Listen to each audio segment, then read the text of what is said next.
आज हम UPPSC 2025 prelim से क्वेश्चन का सलूशन करेंगे। आइए, पहला है उत्तर भारत में जल विद्युत के संदर्भ में निम्नलिखित में से कौन सा कथन सही है। हिमालय क्षेत्र में जल विद्युत की विशाल संभावनाएं हैं। और दूसरा, पूर्वी उत्तर प्रदेश और बिहार इन क्षमता का उपयोग नहीं कर सकते क्योंकि इनके उत्तर में हिमालय नेपाल की सीमा में आता है। तो पहला कथन सत्य है लेकिन दूसरा गलत है, तो इसके लिए ऑप्शन नंबर ए करेक्ट होगा। अगला है समस्थानिक के संदर्भ में निम्नलिखित में से कौन सा कथन सही है। पहला है समान परमाणु क्रमांक किंतु अलग अलग परमाणु द्रव्यमान वाले परमाणुओं को समस्थानिक कहा जाता है। ये कथन सही है, लेकिन अगला है प्रोटियम ड्यूटेरियम ट्रिटियम कार्बन के समस्थानिक के लिए, तो ये गलत है। तो ऑप्शन नंबर ए करेक्ट होगा। अगला है निम्नलिखित विद्युत चुम्बकीय विकिरणों को उनकी आवृत्ति के घटते क्रम में व्यवस्थित कीजिए। तो पहले होगा गामा, उसके बाद होगा एक्सरे, उसके बाद होगा पराबैंगनी और उसके बाद होगा रेडियो तरंगे। तो ऑप्शन नंबर डी इसका करेक्ट होगा। ब्राजील के संदर्भ में निम्नलिखित में से कौन सा कथन सही है। तो पहला है ब्राजील के भूमध्य रेखीय वर्षा वनों को सेल्वा कहा जाता है, ये सत्य है। यहाँ के गहरे काले रंग की उपजाऊ भूमि को टेरा का रोक्सा कहा जाता है, ये गलत है। तो इसका ऑप्शन नंबर ए होगा। अगला है नगर पालिका संदर्भ में निम्नलिखित में से कौन सा कथन सही है। नगर पालिका सदस्य बनने की अर्हता आयु 25 वर्ष, ये गलत है। नगर पालिका में सीधे चुनाव से आने वाली कुल सदस्य संख्या का 1/3 स्थान महिलाओं के लिए आरक्षित है, ये सत्य है। तो ऑप्शन नंबर डी होगा, केवल 2। अगला है निम्नलिखित पर विचार करिए, उन्हें सही काल क्रमानुक्रम में व्यवस्थित करिए। काम के बदले अनाज कार्यक्रम, सामुदायिक विकास कार्यक्रम, स्वरोजगार के लिए ग्रामीण युवाओं का प्रशिक्षण और सूखा प्रबंध क्षेत्र। तो जो इसका करेक्ट आंसर होगा वह होगा, पहले आएगा सामुदायिक विकास कार्यक्रम, उसके बाद आएगा सूखा प्रबंध क्षेत्र कार्यक्रम, उसके बाद काम के बदले अनाज कार्यक्रम, फिर आएगा स्वरोजगार के लिए ग्रामीण युवाओं का प्रशिक्षण। 2, 4, 1, 3। तो ऑप्शन नंबर बी करेक्ट होगा। अगला है निम्नलिखित में से किसने 2025 का अंतर्राष्ट्रीय बुकर पुरस्कार जीता। तो बानू मुश्ताक और दीपा बसस्ती, इन्होंने जीता था। बुक का नाम था हर्ट लैम्प, जिसको बानू मुश्ताक ने लिखा था और दीपा बसस्ती ने इसका ट्रांसलेशन किया था। करेक्ट ऑप्शन होगा सही 1 और 2। अगला है निम्नलिखित में से खाद्य सुरक्षा का आयाम नहीं है। इसमें पूछा ही नहीं है उपलब्धता, पहुंच, सामर्थ्य, ये तीनों है लेकिन जवाबदेही नहीं है। तो ऑप्शन नंबर बी इसका करेक्ट होगा। नीचे दिए हुए अभिकथन और कारण दिए हैं, उनमें से बताना है कौन सा सत्य है। तो हिमालय पर्वत में विभिन्न प्रकार की वनस्पतियां पाई जाती हैं और हिमालय में ऊंचाई के साथ जलवायु में भिन्नताएं होती हैं। तो जो ये कथन है उसका अभिकथन सत्य है और इसका कारण जो इसका कारण है वो भी सत्य है। तो इसका ए और आर दोनों सत्य होगा और जो आर है वो ए की सही व्याख्या भी कर रही है, इसलिए ऑप्शन नंबर ए करेक्ट होगा। अगला है मई 2025 में पुष्कर मेला कार्यक्रम जो 2025 का आयोजन हुआ था वो कहाँ हुआ था।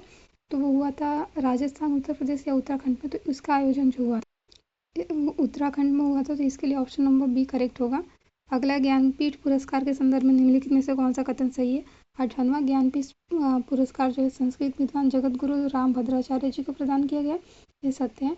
और अगला है पहला ज्ञानपीठ पुरस्कार 1965 में दिया गया, ये दोनों ही कथन सत्य है। इसके लिए ऑप्शन नंबर डी होगा, ए और 1 और 2 दोनों। अगला है नीचे दिए हुए अभिकथन और कारण दिए हैं, उनमें से बताइए कौन सा सत्य है। मानव त्वचा से पसीने का वाष्पीकरण शरीर की गर्मी को नष्ट कर देता है और कारण दिया गया गर्म दिनों में उच्च आर्द्रता से परेशानी बढ़ जाती है। ए और आर दोनों सही हैं और आर ए का सही व्याख्या भी करता है, तो ऑप्शन नंबर ए सही होगा। अगला है निम्नलिखित को उनके शासन के काल क्रमानुसार क्रम में व्यवस्थित कीजिए और नीचे दिए हुए किट से सही उत्तर चुनिए। बाजीराव प्रथम, बालाजी बाजीराव, बालाजी विश्वनाथ और माधवराव प्रथम, ये पेशवाओं के नाम है। तो पहले आएंगे बालाजी विश्वनाथ, उसके बाद आएंगे बाजीराव प्रथम, उसके बाद आएंगे बालाजी बाजीराव, उसके बाद आएंगे माधवराव। तो 3, 1, 2, 4। तो इसका होगा ऑप्शन नंबर डी। अगला जो दिए गए राज्य और वहाँ की सबसे ऊंची चोटी दी गई है। तो पहला है तमिलनाडु का होगा डोडा बेटा, राजस्थान का होगा गुरु शिखर, नागालैंड का हो जाएगा सारामती और मध्य प्रदेश का हो जाएगा धूपगढ़। ऑप्शन नंबर ए इसका करेक्ट हो जाएगा। अगला परिष्करण शाला दिया गया और राज्यों के नाम दिए गए हैं। तो नायरा जो है ये है गुजरात का, मनाली जो है ये तमिलनाडु का, मालीगढ़ जो है ये असम का है और ताती पाका जो है ये आंध्र प्रदेश का है। तो ऑप्शन नंबर बी इसका करेक्ट आंसर हो जाएगा। पूछा गया अप्पिको आंदोलन निम्नलिखित में से किन राज्यों से संबंधित है। तो इसका संबंध जो है वो कर्नाटक से है, तो ऑप्शन नंबर बी इसका करेक्ट आंसर हो जाएगा। भारत के निम्नलिखित राज्यों के गठन पर विचार करिए, उन्हें पहले से आखिरी तक के सही काल क्रमानुक्रम में व्यवस्थित करना है आपको। तो इसका जो होगा पहले नागालैंड, उसके बाद पंजाब, उसके बाद सिक्किम और उसके बाद अरुणाचल प्रदेश। तो ऑप्शन नंबर डी इसका करेक्ट आंसर होगा। अगला है कि निम्नलिखित में से कौन सा देश बंगाल की खाड़ी बहुक्षेत्रीय तकनीकी और आर्थिक सहयोग पहल बिम्स्टेक का सदस्य नहीं है? तो थाईलैंड है, नेपाल है, भूटान है। पर इंडोनेशिया इसका सदस्य नहीं है, तो ऑप्शन नंबर बी इसका करेक्ट आंसर होगा। निम्नलिखित में से किसने जालियांवाला बाग हत्याकांड से दुखी होकर वायसराय की कार्यकारिणी परिषद से इस्तीफा दे दिया? तो चेट्टूरू शंकर नायर इन्होंने दिया था। तो इसका होगा ऑप्शन नंबर ए। और इसी हत्याकांड से दुखी होकर रविंद्रनाथ टैगोर ने नाइटहुड की उपाधि भी वापस कर दी थी। अगला प्रश्न है, एक सामान्य 70 किलोग्राम व्यक्ति में पाए जाने वाले निम्नलिखित तत्वों पर विचार करिए और इन्हें बढ़ते क्रम में लिखिए।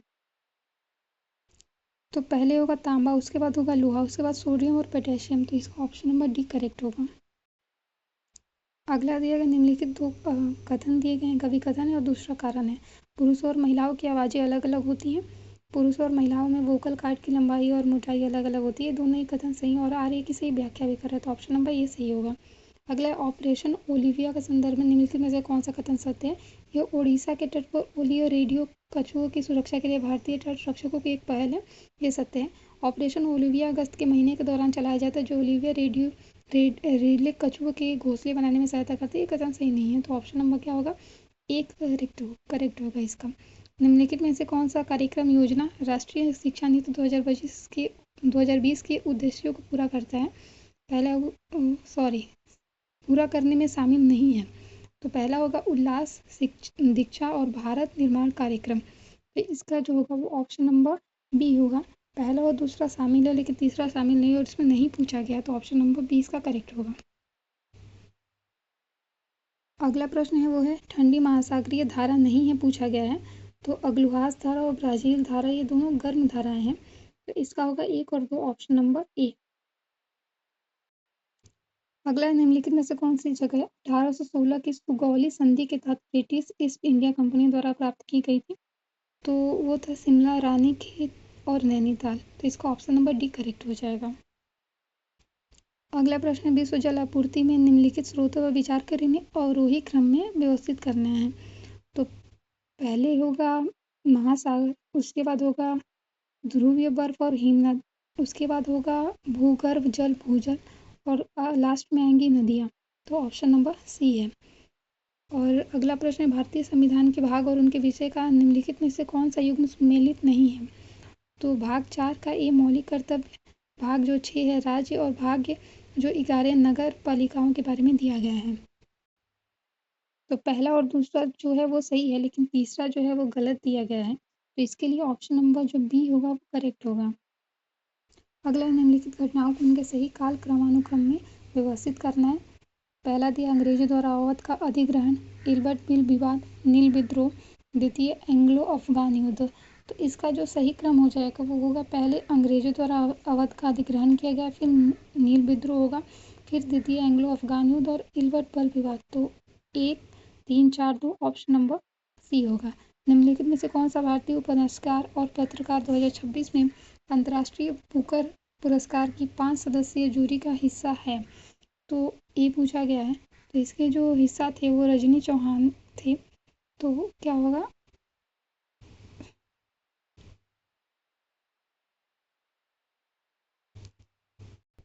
रजनी चौहान थे या नीलांजला एस रॉय थी या किरण देसाई थी या नताशा ब्राउन थी। तो इन्हें पूछा गया कौन सदस्य जो जूरी थी उनके सदस्य का हिस्सा थे, तो उनमें जो हिस्सा थी वो थी Nilanjana S Roy. Option number क्या होगा? डी। अगला है गोभी मरुस्थल निम्नलिखित में से कौन से देशों में फैला हुआ है? पहला मंगोलिया, चीन, रूस या कजाकिस्तान। तो इसका ऑप्शन जो होगा वो होगा मंगोलिया और चीन में फैला हुआ है गोबी डिजर्ट। तो ऑप्शन नंबर क्या होगा? सी।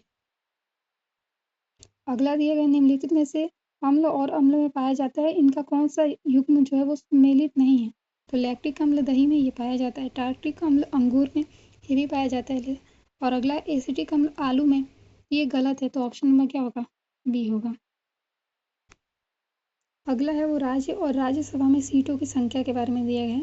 तो महाराष्ट्र में जो राज्यसभा की जो सीटें हैं वो हैं 19, कर्नाटक में जो है वो है 12, जो बिहार में वो 16 और तमिलनाडु है वहाँ पे जो है 18। तो इसका ऑप्शन नंबर ई होगा वो करेक्ट हो जाएगा। 4 बौद्ध संगीतियों और उनके स्थानों के बारे में दिया गया, उनको काल क्रमानुक्रम में व्यवस्थित करना है कि कौन सा पहले हुआ और कौन सा बाद में। तो पहली जो हुआ था बौद्ध संगीति, वो हुआ था राजगृह में, उसके बाद हुआ था वैशाली में, उसके बाद पाटलिपुत्र में और उसके बाद कुंडलवन में। तो इसका ऑप्शन नंबर क्या होगा? डी करेक्ट होगा। अगला है सूची 1 को सूची 2 से सम्मिलित करना है और सूचियों के नीचे हुए कूट का प्रयोग करना है।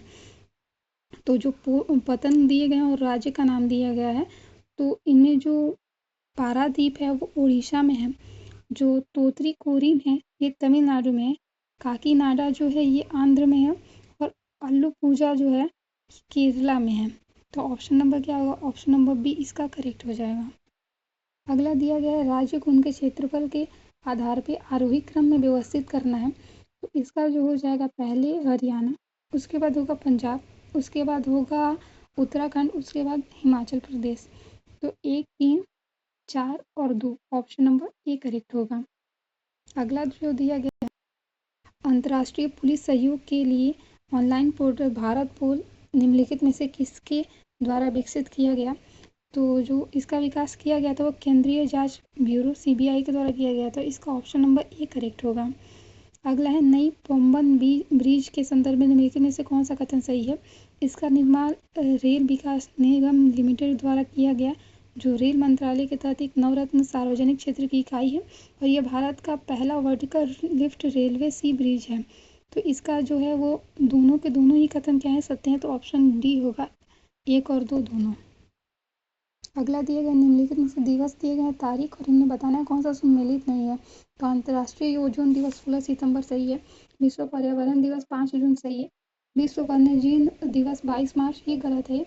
ये तो इसका पूछा गया कौन सा सम्मिलित नहीं है, तो ऑप्शन नंबर बी इसका करेक्ट आंसर हो जाएगा।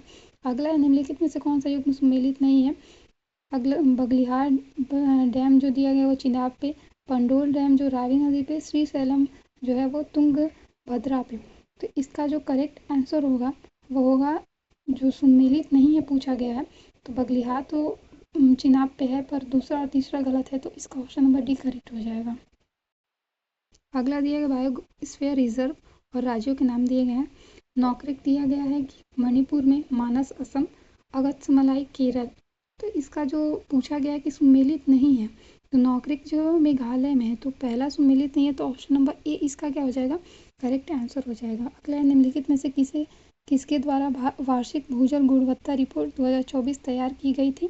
तो इसका जो करेक्ट आंसर होगा वो होगा केंद्रीय भूजल बोर्ड, ऑप्शन नंबर बी, केवल 3। अगला है अम्ल और क्षार के संदर्भ में निम्नलिखित में से कौन सा कथन सही है?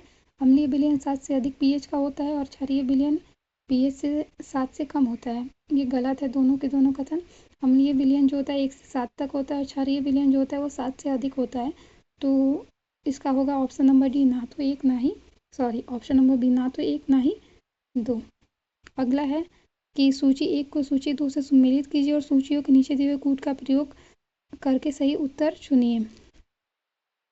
जो महेंद्र वर्मन है ये राजवंश इनका था पल्लव, कंडोगोन है उनका था पांड्य, अमोघवर्ष प्रथम जो थे ये राष्ट्रकूट शासक थे और राजराज प्रथम जो थे ये चोल शासक थे। तो इसका होगा ऑप्शन नंबर बी। अगला है नई अखिल भारतीय सेवा बनाने के संदर्भ में निम्नलिखित में से कौन सा कथन सही है? तो जो इसका है कि राष्ट्रीय हित में राज्यसभा नई अखिल भारतीय सेवा बनाने का प्रस्ताव पारित कर सकती है और अगला है नई अखिल भारतीय सेवा बनाने का प्रस्ताव राज्यसभा में कुल सदस्य संख्या की 2/3 बहुमत से पारित होना आवश्यक है। तो जो पहला तो सही है, लेकिन दूसरा में कुल सदस्य संख्या नहीं उपस्थित संख्या का 2/3 होता है, तो ऑप्शन नंबर ए करेक्ट होगा। अगला है अटल सुरंग के संदर्भ में निम्नलिखित में से कौन सा कथन सही है? यह सुरंग विश्व की सबसे लंबी राजमार्ग सुरंग है और दूसरा यह सुरंग हिमालय के पीर पंजल श्रृंखला में बनाई जा रही है। तो पहला कथन सही नहीं है पर दूसरा कथन सही है, तो ऑप्शन नंबर सी होगा। आयरन डोम मिसाइल रक्षा प्रणाली निम्नलिखित में से किस देश की है? तो ये जो मिसाइल सिस्टम जो है ये इजराइल की है, तो ऑप्शन नंबर क्या होगा? बी, केवल 3। अगला, भारत में पंचायती राज संस्थाओं के निम्नलिखित में से कौन सा कथन सही है? पंचायती राज संस्थाओं का कार्यकाल 5 वर्ष का होता है और पंचायती राज संस्थाओं में आरक्षित स्थानों में से 1/4 स्थान अनुसूचित जाति और अनुसूचित जनजाति की महिलाओं के लिए आरक्षित होता है। तो इसका जो है ऑप्शन नंबर केवल ए होगा, क्योंकि पहला ही कथन सत्य है।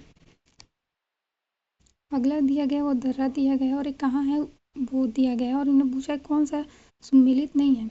लिपुलेख लद्दाख, नाथुला सिक्किम, बोमडीला अरुणाचल प्रदेश और सिपकिला हिमाचल प्रदेश। तो जो लिपुलेख है वो उत्तराखंड में है, तो ऑप्शन ए ही होगा करेक्ट, क्योंकि इसमें पूछा गया कौन सा सम्मिलित नहीं है। अगला दिया गया परमाणु शक्ति संयंत्र और उनके राज्य। तो कूड़ाकुलम है जो वो है तमिलनाडु का, जो काकरापारा है वो गुजरात का, कैगा जो है वो कर्नाटक है और रावत भाटा जो है वो राजस्थान का। तो ऑप्शन नंबर डी इसका करेक्ट हो जाएगा। अगला, वैश्विक वित्तीय स्थिरता रिपोर्ट निम्नलिखित में से किसके द्वारा जारी की जाती है? तो ये जो जारी किया जाता है अंतर्राष्ट्रीय मुद्रा कोष IMF के द्वारा जारी किया जाता है। ऑप्शन नंबर ए करेक्ट होगा। मार्च 2025 में संयुक्त विशेष बल अभ्यास खंजर का जो भारत और निम्नलिखित में से किस देश के साथ आयोजन किया गया था? तो इसका जो आयोजन किया गया था किर्गिस्तान के साथ किया गया था। तो ऑप्शन नंबर डी करेक्ट होगा। सिंधु घाटी सभ्यता से निम्नलिखित में से कौन सा पुरातात्विक स्थलों में से कौन सा आज के उत्तर प्रदेश में है? मंडी, राखी गढ़ी, हुलास। तो मंडी और हुलास जो है वो उत्तर प्रदेश में है, तो ऑप्शन नंबर डी इसका करेक्ट होगा। अगला, प्रोटीन के पाचन के लिए आमाशय में से निम्नलिखित में से कौन सा एंजाइम निकलता है? तो इसका जो ऑप्शन है वो है pepsin. Option number B correct होगा। और अगला जो है वो है लोक लेखा समिति के संदर्भ में निम्नलिखित में से कौन सा कथन सत्य है? लोक लेखा समिति अपनी रिपोर्ट लोकसभा को सौंपती है और लोक लेखा समिति में राज्यसभा के 15 सदस्य होते हैं। तो पहला कथन तो सत्य है, लेकिन दूसरा कथन जो है लोक लेखा समिति में 15 सदस्य लोकसभा के होते हैं, राज्यसभा के 7 सदस्य होते हैं और टोटल 22 सदस्य होते हैं। तो ऑप्शन नंबर ए होगा, केवल पहला सत्य है। अगला है अभिकथन सल्तनत के क्षेत्रों को मोटे तौर पर 2 भागों में विभाजित किया जा सकता है, खालसा और जागीरें। और दूसरा है जागीरों में राज्य के नियंत्रण में आने वाली भूमि शामिल थी। पहला सत्य है लेकिन दूसरा सही नहीं है, तो ऑप्शन नंबर डी इसका करेक्ट आंसर होगा। अगला है पुलित्जर पुरस्कार की श्रेणी और 2025 में जो विजेता थे वो तो फिक्शन के जो क्षेत्र में थे वो पर्सिवल एवरेट थे, संगीत के क्षेत्र में थे वो सूसी इबारा थी, जीवनी के क्षेत्र में जेसन रॉबर्ट और नाटक के क्षेत्र में ब्रैंडन जैक्सन जेनकिंस। तो ऑप्शन नंबर क्या होगा? बी। अगला है वन्यजीव अभ्यारण्य और राष्ट्रीय उद्यान दिए गए हैं और उनका राज्य दिया गया है। तो जो डाचीगम है वो जम्मू कश्मीर में है, जो केवलादेव है वो राजस्थान में है, जो कान्हा है वो मध्य प्रदेश में है और जो पेरियार है वो केरल में है। तो इसका ऑप्शन नंबर क्या होगा? ए। अगला अभिकथन है भारत में संसदीय शासन प्रणाली है और दूसरा है भारत में कार्यपालिका व्यवस्थापिका के प्रति उत्तरदायी होती है।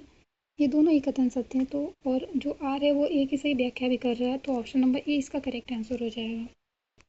अगला है भारतीय मुद्रा योजना निम्नलिखित में से किसके अंतर्गत आती है? तो ये आती है वो कॉर्पोरेट मंत्रालयों के या ग्रामीण विकास मंत्रालय या वित्त मंत्रालय।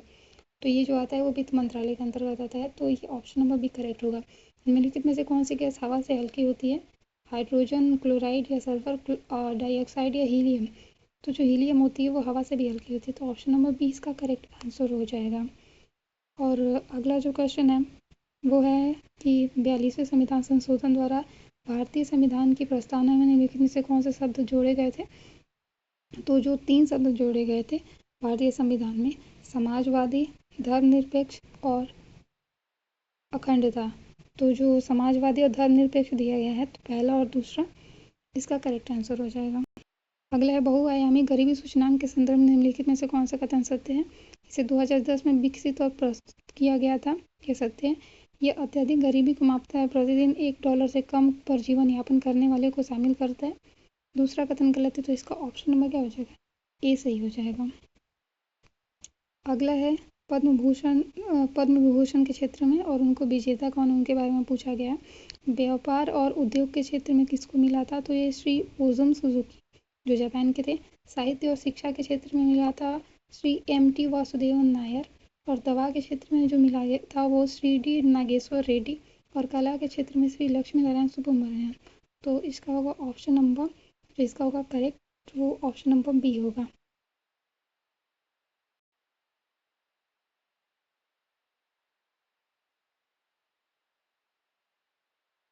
अगला है केंचुए के संदर्भ में निम्नलिखित में से कौन सा कथन सही है।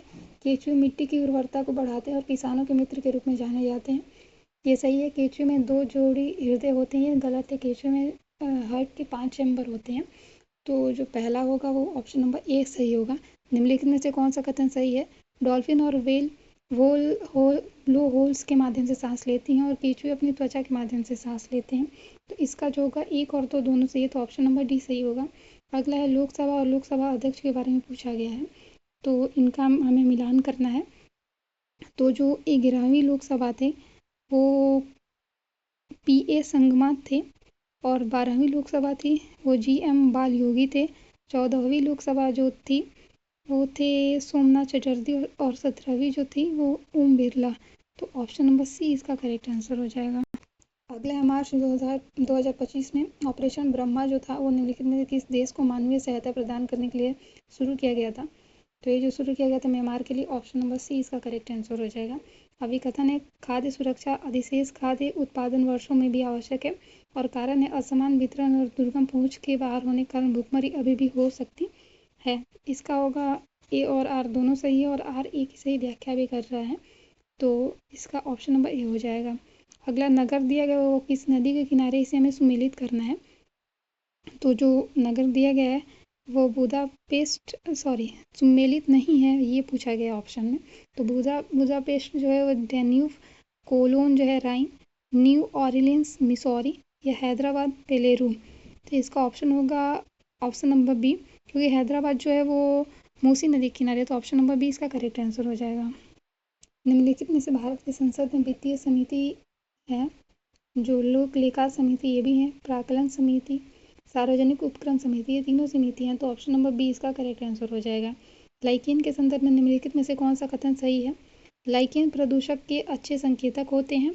लाइकेन प्रदूषित क्षेत्रों में अच्छे तरीके से उगते हैं। तो इसका जो दूसरा कथन है वो गलत है, तो ऑप्शन ए सही हो जाएगा। निम्नलिखित संतों को उनके सही काल क्रमानुक्रम में व्यवस्थित करना है और नीचे दिए हुए खुद का सही उत्तर बताना है। तो इसके जो सही उत्तर हो जाएगा, पहले आएंगे वो नामदेव आएंगे, उसके बाद कबीर, उसके बाद नानक और उसके बाद चैतन्य महाप्रभु। तो 3, 4, 1, 2, तो ऑप्शन नंबर डी इसका करेक्ट आंसर हो जाएगा। अगला जो प्रश्न है निम्नलिखित में फजल अली आयोग के संदर्भ में दिया गया है कि इसके सदस्य कौन कौन से थे। K.T.. Shah, KM. Panikkar, P. Sitaramayya या एच.एन. कुंजरू। तो इसके जो सदस्य थे वो के.एम. थे और एच.एन. कुंजरू जो थे, तो ऑप्शन नंबर बी इसका करेक्ट आंसर हो जाएगा। अगला है निम्नलिखित में से कौन से 2 बायोगैस के प्रमुख घटक हैं। मीथेन, ब्यूटेन, कार्बन डाइऑक्साइड या कार्बन मोनोऑक्साइड। तो इसके जो घटक हैं वो मीथेन और कार्बन डाइऑक्साइड है, तो option number C correct answer हो जाएगा।